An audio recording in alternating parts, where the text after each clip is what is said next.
आदाब नाज़रीन, मैं हूं अफसाना और आप देख रहे हैं खबर Asansol, sponsored by Noorani modest wear and accessories. Rani modest wear and accessories. Fast shine nursing home. Fast shine nursing home. तंदूर वाले। Midwest hospital and medical institute. Best hospital and medical institute and Hamza collection. कल शाम सैयद अफरोज की क़यादत में तृणमूल अक़लियती सेल दफ्तर में 2022 में आज़मीन हज के लिए मेडिकल स्क्रीनिंग का एहतमाम किया गया। सैयद अफरोज ने जानकारी देते हुए कहा कि पूरे 2 साल के बाद इस साल पश्चिम बर्धमान से 181 आज़मीन हज के लिए तशरीफ़ ले जा रहे हैं और कहा कि 14 मई को रविंद्र भवन में हज तरबियती कैंप का इनेकाद किया जाएगा। आज मगरबी बंगाल रियासती हज कमेटी की हिदायत के मुताबिक आज आपने अपने दफ्तर में कौन से काम को अंजाम दिया है हाजियों के लिए? बिस्मिल्लाहिर्रहमानिर्रहीम। सबसे पहले मेरी तरफ से तमाम लोगों को ईद की मुबारकबाद। आज हम लोगों ने मगरबी बंगाल पश्चिम बर्धमान जिला तृणमूल कांग्रेस के अक़लियती सेल के इस दफ्तर में हम लोगों को मगरबी बंगाल रियासती हज कमेटी की तरफ से जो हिदायतें मौसूल हुई हैं कि हाजियों का यहाँ पे मेडिकल स्क्रीनिंग करना है, उनका मेडिकल रिपोर्ट तैयार करना है। तो हम लोगों के दरमियान डॉक्टर शमीम साहब मौजूद हैं और डॉक्टर जिशान इलाही साहब मौजूद हैं और हमारे सारे हज कोऑर्डिनेटर भी यहाँ पे तशरीफ़ फरमा हैं। हमारे कौसर भाई हैं, हमारे नाजिर भाई हैं, हमारे नदीम भाई हैं और हमारे सैयद खबरहुदा भाई हैं और एडवोकेट नदीम साहब हैं और ये सारे लोगों ने मिलकर यहाँ पे हाजियों का मेडिकल रिपोर्ट जो है वहाँ पे तैयार किया गया। इन लोगों का ECG, blood pressure, blood group और शुगर वगैरह ये सारी चीज़ों का जो है टेस्ट किया गया और एक फॉर्म को फिलअप किया गया। फॉर्म फिलअप कर हम लोग इसको रियासती हज कमेटी पे हम लोग इसको जमा करेंगे। तकरीबन कितने लोग हैं इस बार मगरबी बंगाल इस बार हमारे ज़िला पश्चिम बर्धमान से कुल 181 आज़मीन हज यहाँ से तशरीफ़ ले जा रहे हैं इंशाअल्लाह। हाजियों का हज ट्रेनिंग का प्रोग्राम कब होने वाला है? अभी कुछ ही देर कबल हम लोगों को इत्तला मिली है कि यहाँ पे 14 मई को रविंद्र भवन में तरबियती कैंप का इनेकाद किया जाना है और हम लोगों को ये हिदायतें मौसूल हो चुकी हैं। इंशाअल्लाह हम लोग सभी लोग अभी से इस सिलसिले में हम लोग मीटिंगें भी कर रहे हैं और 2 साल के बाद चूँकि ये हज तरबियती कैंप का इनेकाद हो रहा है तो हम लोगों के अंदर बहुत ही जोश व खरोश है और हमारे आज़मीन के दरमियान भी बहुत ही जोश व खरोश है कि हम लोग 2 साल के बाद फिर से हम लोग हाजियों के लिए तरबियती कैंप का इनेकाद कर सकेंगे और ये हम लोगों को के लिए बहुत ही फ़ख्र महसूस हो रही है। इस साल सफ़र हज के लिए हाजियों को क्या रकम अदा करनी पड़ सकती है? तकरीबन 3.5 लाख।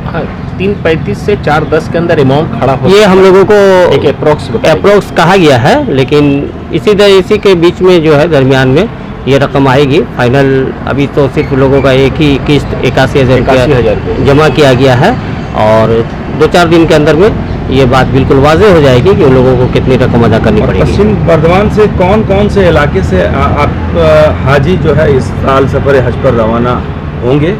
कौन से इलाके? हमारे ज़िला के तमाम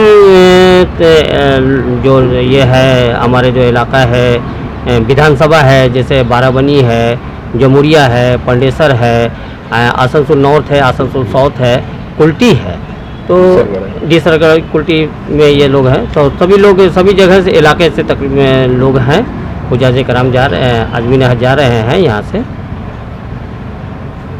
मैं सैयद अफरोज साहब से पूछना चाहता हूँ कि आप हज कमेटी के किस ओहदे पर हैं? सैयद अफरोज साहब कौम को सियासत से ना जोड़े, ये बहुत अफसोस की बात है। आप तृणमूल कांग्रेस दफ्तर पर बैठकर हज की बात कर रहे हैं। ये तमाम बातें कांग्रेस रहनुमा शाह आलम ने आज प्रेस कॉन्फ्रेंस के दौरान कही। दरअसल कल शाम सैयद अफरोज की क़यादत में तृणमूल अक़लियती सेल दफ्तर में मेडिकल स्क्रीनिंग का एहतमाम किया गया था। इस सिलसिले में सैयद अफरोज ने कहा कि हम लोग वॉलंटरी कैंप लगा के आज़मीन के लिए मदद कर रहे थे। ये काम कोई भी इंसान कर सकता है, कांग्रेस वाले भी कर सकते हैं, बीजेपी वाले भी कर सकते हैं, सीपीएम वाले भी अपनी ऑफिस में कर सकते हैं। मैं देख रहा था कि कल तृणमूल कांग्रेस के दफ्तर में सैयद अफरोज साहब एक प्रेस मीट करते हैं और वहां पे ये कहते हैं कि हज 2022 की जो तैयारी हो रही है उसका मेडिकल कैंप जो है उनके निगरानी में होगा। पहला सवाल है कि मैं सैयद अफरोज साहब से पूछना चाहता हूं कि आप हज कमेटी के किस ओहदे पे हैं। मुझे मालूम है अच्छी तरीके से कि हज कमेटी के कोई भी मेंबर के तौर पे सैयद अफरोज साहब इस वक्त नहीं है।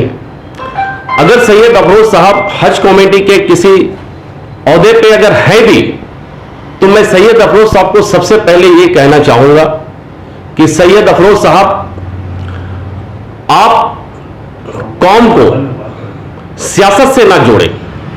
यह बहुत अफसोस की बात है कि आप अपने पार्टी तृणमूल कांग्रेस के दफ्तर पर आप बैठकर हज की बात कर रहे हैं, हाजियों की खिदमत की बात कर रहे हैं। मैंने हमेशा देखा है, या किसी भी जगह पे बंगाल पे हो या बंगाल के बाहर भी मैं अक्सर हमारा आना जाना रहा है, हमेशा हर समय हम लोगों ने देखा है कि सरकारी गाइडलाइन जो भी होता हो, हज कमेटी के जो भी मेंबरान होते हैं वो लोग खिदमत करते हैं, या आम लोग जो होते हैं जो भी खिदमत करना चाहते हैं वो लोग एक ऐसा जगह हो जहां किसी लोगों को कोई सियासत की वो जगह न हो, क्योंकि ये हज की बात है।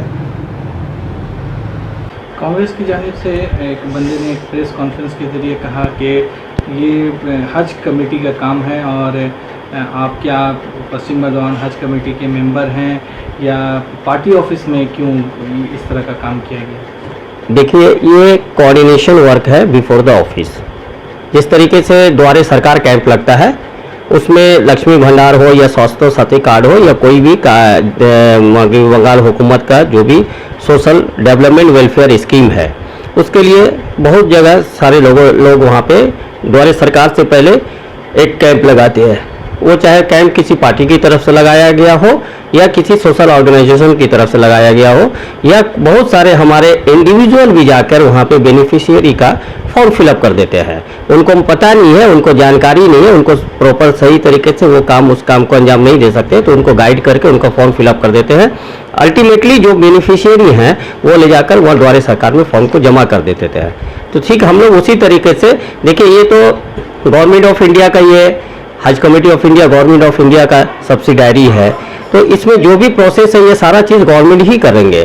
तो हम लोगों ने जो हाजी आज़मीन के लिए, जो आज़मीन को सही तरीके से वो काम को अंजाम नहीं दे सकते या उनको मदद की ज़रूरत है, हम लोग वहाँ पे वॉलंटियरली वहाँ पे उन लोगों को एक कैंप लगाकर अपने पार्टी ऑफिस में हम लोग ये उनकी मदद कर रहे थे। और ये काम कोई भी इंसान कर सकता है, कांग्रेस वाले भी अपने ऑफिस में कर सकते हैं, बीजेपी वाले भी अपने ऑफिस में कर सकते हैं, सीपीएम वाले भी अपने ऑफिस में कर सकते हैं। ये काम अंजाम देने के लिए कोई भी ऐसी पर्टिकुलर जगह की जरूरत नहीं। कोई होटल में बैठ के ये काम कर सकता है, कोई मंदिर में बैठ के ये काम कर सकता है, कोई गुरुद्वारे में बैठ के ये काम कर सकता है, या कोई कहीं पर भी बैठ करके ये काम अंजाम कर दे सकता है। तो हम लोगों का जब तृणमूल कांग्रेस पार्टी ऑफिस अकलियती सेल वहाँ पे एक बेहतरीन लोकेशन में, आप भगत सिंह मोड़ में वाक़ है, सारे लोगों को आमद और रफ्त की सहूलत है, पार्किंग की सहूलत है, तो हम लोगों ने सारे लोगों को वहीं पे बुला लिया और बुलाकर हम लोगों ने उनका फॉर्म को फिलअप कर दिया। फिलअप करके जो भी आज़मीन का फॉर्म था उनके हाथ में हम लोगों ने वापस कर दिया।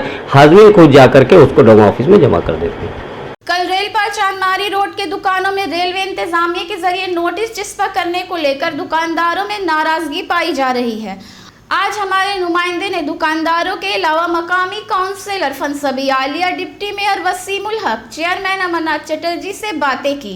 अमरनाथ चटर्जी ने रेल और मरकजी हुकूमत को तनकीद का निशाना बनाया। किसने क्या कहा, आइए देखते हैं।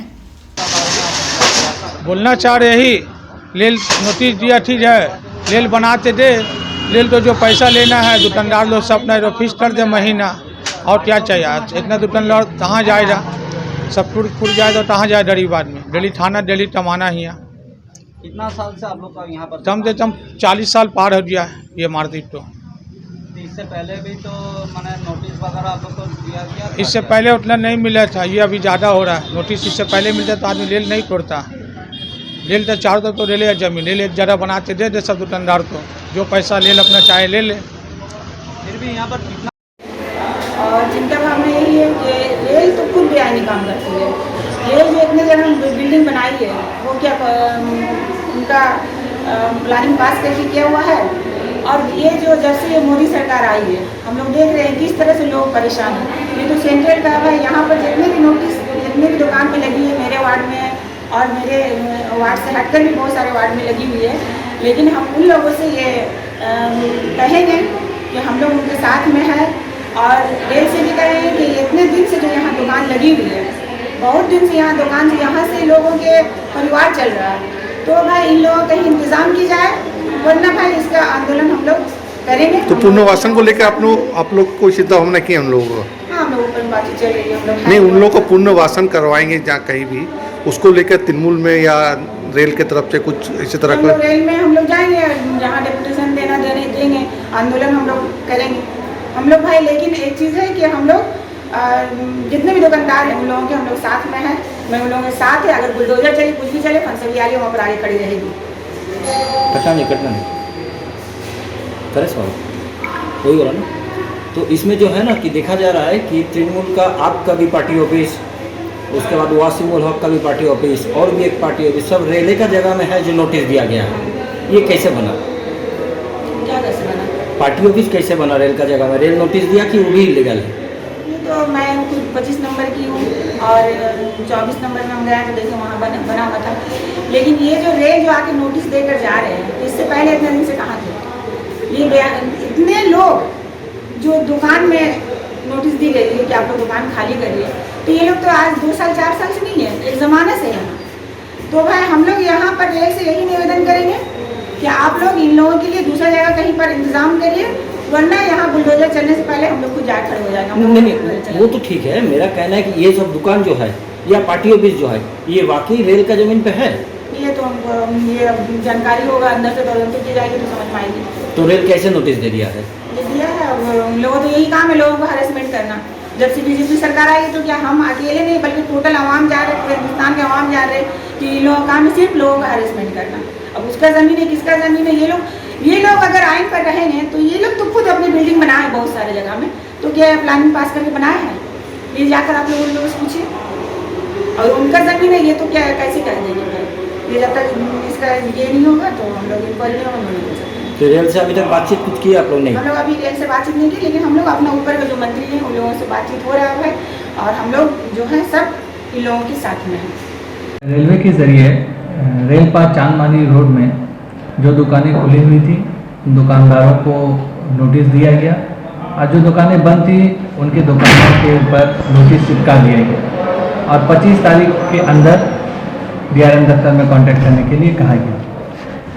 आप इस सिलसिले में क्या कहेंगे? देखिए, रेलवे केंद्र सरकार जो है, आप लोग सभी को जान रहे हैं कि एक के बाद एक हिंदुस्तान की जितनी संपत्तियां हैं सबको निजीकरण प्राइवेटाइजेशन कर रही है, अडानी अंबानी जैसे लोगों के हाथों में बिक्री कर रही है।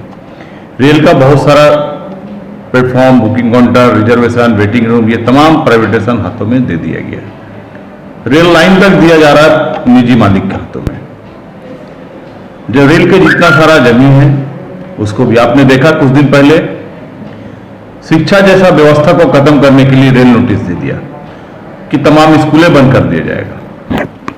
कि मोदी जी का पता नहीं कैसा नीति है, मैंने जो खुद कहते थे कि हम चाय बेचने वाले प्रधानमंत्री है, तो पूरे देश के वासियों को चाय बेचने के लिए रोड पर उतार देंगे क्या पता नहीं।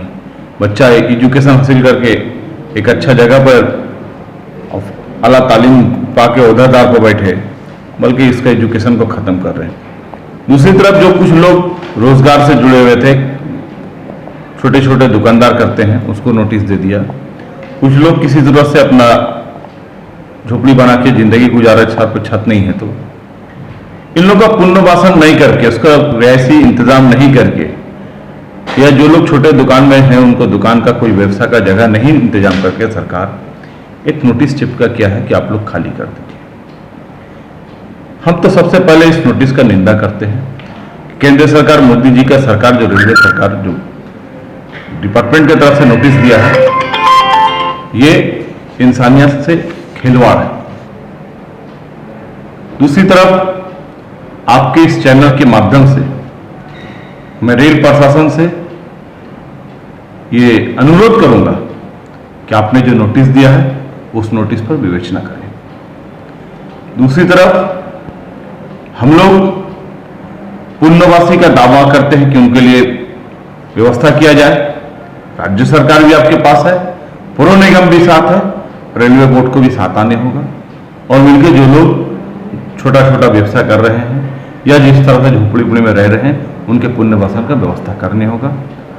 दूसरी बात, अगर ये बात ये लोग नहीं मानते हैं तो हम लोग आंदोलन में जाएंगे।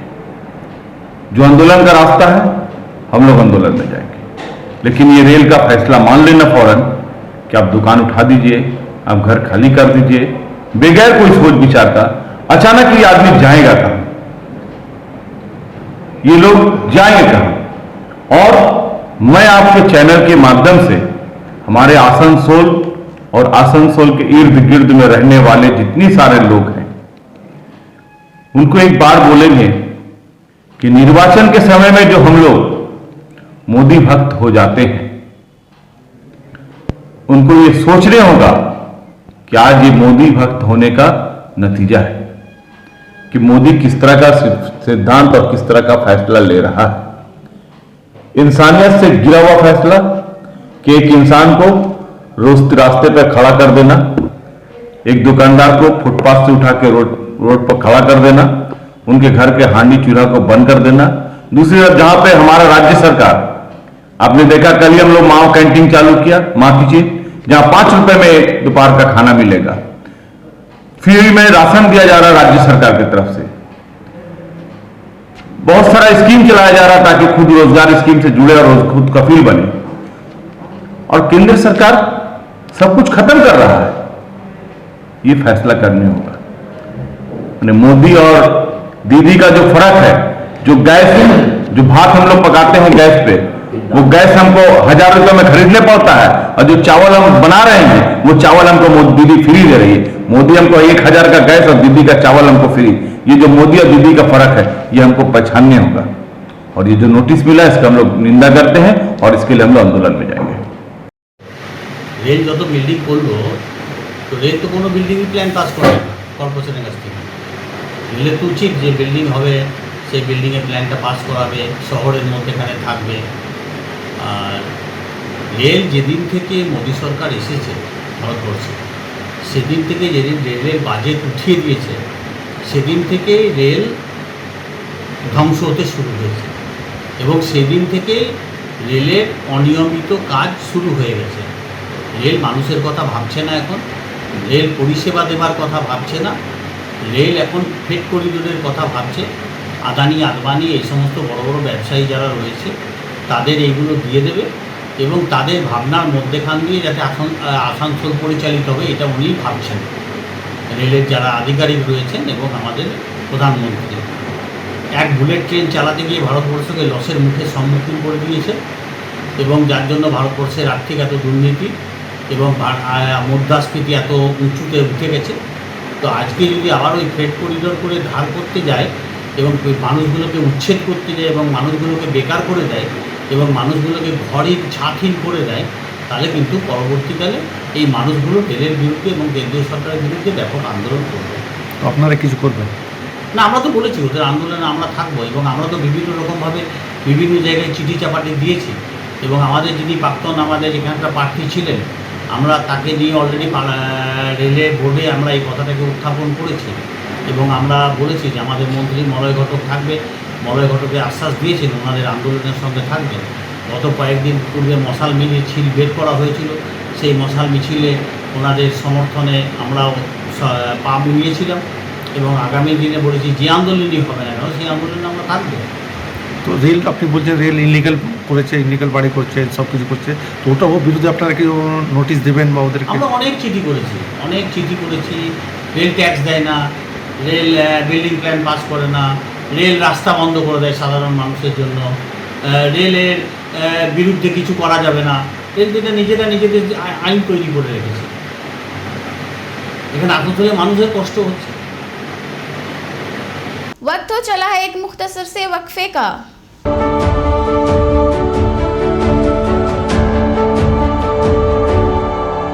तंदूर वाले अब बर्नपुर में भी चिकन की एक से बढ़कर एक बेस्ट आइटम्स, वो भी चीपेस्ट प्राइस पर। Complete hygiene with excellence on every level. Chicken lovers, तो देर किस बात की, अब हो जाए तैयार, क्योंकि यहाँ आपको मिलेंगे शवर्मा, चिकन कबाब, chicken burger, fried chicken, chicken pizza, chicken sandwiches, chicken in gravy and rumali roti के कई वैरायटीज।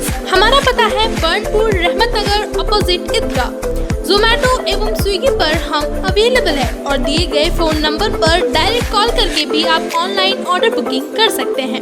तंदूर वाले के फेमस चिकन आइटम्स फ्रेंचाइजी के साथ साथ अब आपके घर पर भी।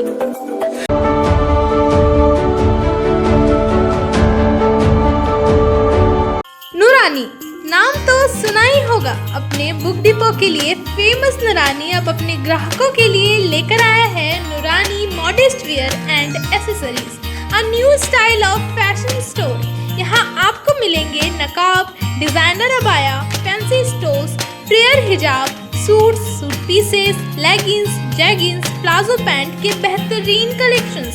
तो आज ही हमारे यहाँ आए। हमारा पता है E6 डेली मार्केट बर्नपुर। कहते हैं कि अपनी जमीन अपना छत नसीब वालों की किस्मत में आती है। मन्नत इंटरप्राइज आपके ख्वाबों को करेगा साकार। बर्नपुर काला Jharia road, river side line, नबी नगर 9 घंटी pipeline road, plot for sale, वो भी आपके बजट में। आज ही कांटेक्ट करें 8250-259-567। फास्ट शाइन नर्सिंग होम, रहमत नगर की पहली नर्सिंग होम, जहां अफोर्डेबल प्राइस पर आपको मिलेंगे बेहतर इलाज। Get better at the place where you live. हमारे यहाँ 15 beds with centralised oxygen, caesar, open surgical surgery, labs एवं एक्सपीरियंस्ड डॉक्टर्स की व्यवस्था है। हेल्थ आपकी, फिक्र हमारी। हमारा पता है Azad Nagar main road, Burnpur, Paschim Bardhaman. Phone number 9474160563। Midwest Hospital and Medical Institute, which is accessible and affordable to all, because your health is our priority.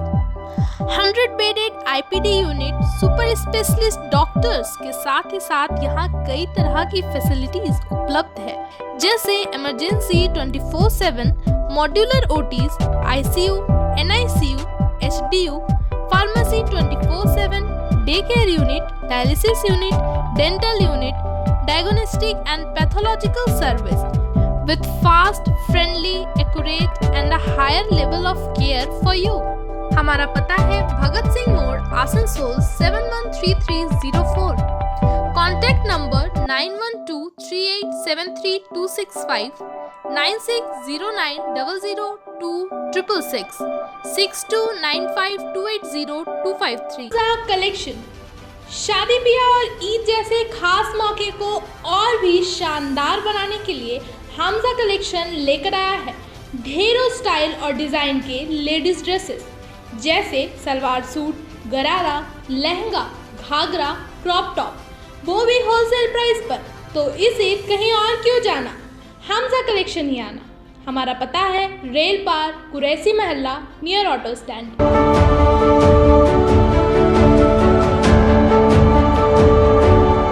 Counsellor Ghulam Sarwar ने आज मेयर विधान उपाध्याय से मुलाकात की। गुलाम सरवर ने कहा कि रेल पार में पानी की किल्लत को लेकर मेयर से मुलाकात की गई।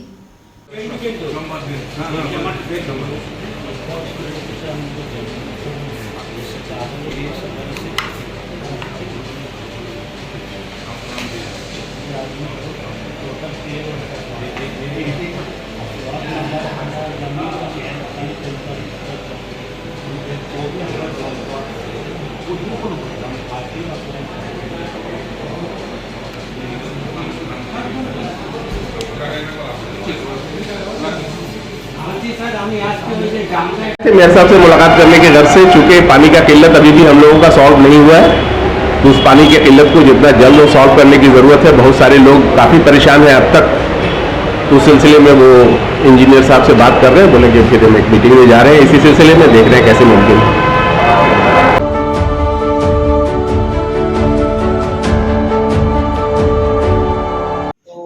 उसके बाद आप क्या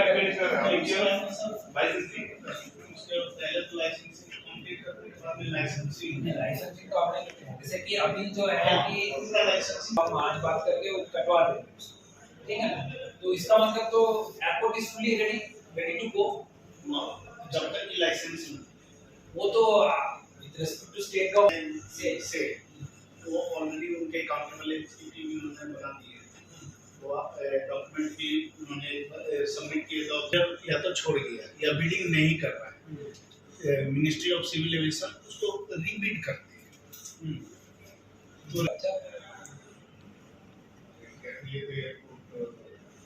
तो यहाँ पर बगल में आप ही का लैंड है ना, निकाल का, तो वहाँ पर भी नहीं चला।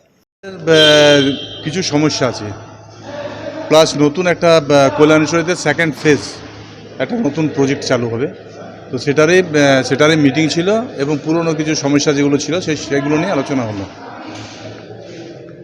সেই এলাকায় কোন কোন জায়গায় জল সরবরাহ করবে না, ওটা সেকেন্ড ফেজটাতে যেমন কল্যাণেশ্বরে এখন যে ফেজটা আছে, এখন যেটাতে জল চলছে, এটাতে পুরোটাতে জল চলছে, আমাদের কুলটি সাইডটাতে চলছে, আমাদের সালানপুর চলছে, বারাবণী চলছে। তো কিছু কিছু জায়গায় হয়তো জল কম আসছে বা কিছু আসছে, সেটাই পিএইচই ডিপার্টমেন্টকে বলা হলো যে ঠিকঠাক করতে, এবং ওনারা আশ্বাস দিলেন যে সেকেন্ড ফেজটা আমরা খুব তাড়াতাড়ির মধ্যে ডিপিআর পাঠিয়ে দিয়েছি, খুব তাড়াতাড়ির মধ্যে আমরা চালু করছি, সেটার থেকে আমরা মানুষকে সাফিসিয়েন্ট জল দিতে পারবো। দেখুন, কর্পোরেশন থেকে মানে একটা ভোটের আগে হয় না, সে হাহাকারের মতন করে দিয়েছিল, কিন্তু আদপে আমরা নিজেরা বুঝছিলাম, আদপে কিন্তু তা ছিল না। হয়তো 50টা লাইন আছে, সেখানে হয়তো একটা কলে জল পড়ছে না, দুটো কলে জল পড়ছে না, হাইলাইট করে দিচ্ছিল যে আসানসোলে জল কম। হ্যাঁ, কিছু কিছু জায়গায় কিছু পাড়া আছে, কিছু জায়গা আছে যেখানে হয়তো জলের এখনও অসুবিধা রয়েছে একটু আধটু, তো সেগুলোকেও আমরা কন্ট্রোল করার চেষ্টা রয়েছি, এবং আমাদের ইঞ্জিনিয়াররা, আমাদের স্টাফেরা কর্পোরেশনের যথাসাধ্য চেষ্টা করছে মানুষকে নিয়ে, যাতে জলটা মানুষকে দেওয়া যায়, এবং আমরা লেগে রয়েছি এটাতে। গাড়ুই দুটোরই যে কোনো যে ছোটো ছোটো সমস্যা ছিল সেগুলো কত তাড়াতাড়ি সমাধান করা যায়, এবং আশা করি সমাধান হয়ে যাবে, এয়ারপোর্ট যাতে তাড়াতাড়ি চালু করা যায়, আর জলের কিছু যেগুলো ছিল সেগুলো যত তাড়াতাড়ি সমাধান করা যায়। আমি ছিলাম, আমাদের মেয়র সাহেব ছিলেন, বিধান উপাধ্যায়, প্রশাসনের সবাই ছিলেন, সিদ্ধান্ত হয়েছে, মিটিং হয়েছে, ভালো হয়েছে। এয়ারপোর্ট নিয়ে কি মানে কি আলোচনা হলো, মানে যেটা চালু হয়েছে? এয়ারপোর্টে কিছু গাছ আছে, গাছগুলো কাটা, কিছু গাছ কাটা হয়েছে, কিছু গাছ এখনও হয়নি, সেগুলো কত তাড়াতাড়ি কেটে দেওয়া যায়। আর একটা ওই আছে আপনার ইলেকট্রিকের একটা ট্রান্সফরমার আছে, সেটাকে ছোট্ট সমস্যা, আশা করি খুব তাড়াতাড়ি হয়ে যাবে। কতদিনের মধ্যে কাজ শেষ হবে? এই কাজ তো হয়েই যাবে, এই কাজ হলে তারপরে এয়ারপোর্ট অথরিটির থেকে যে সমস্ত প্রসেস সেগুলো চালু হয়ে যাবে। জলের কি নতুন কোনো প্রকল্প আসছে? জলের প্রকল্পের কথা আজকে হয়েছে, হ্যাঁ, কল্যাণেশ্বরীর থেকে একটা নতুন প্রকল্প জল আরও সাপ্লাই করার জন্য, সেটা ডিপিআর তৈরি হবে, পাঠানো হবে। नाज़रीन, आज के लिए बस इतना ही। अपने आसपास के अहम और ताज़ा तरीन खबरों को जानने के लिए देखा करें खबर आसनसोल।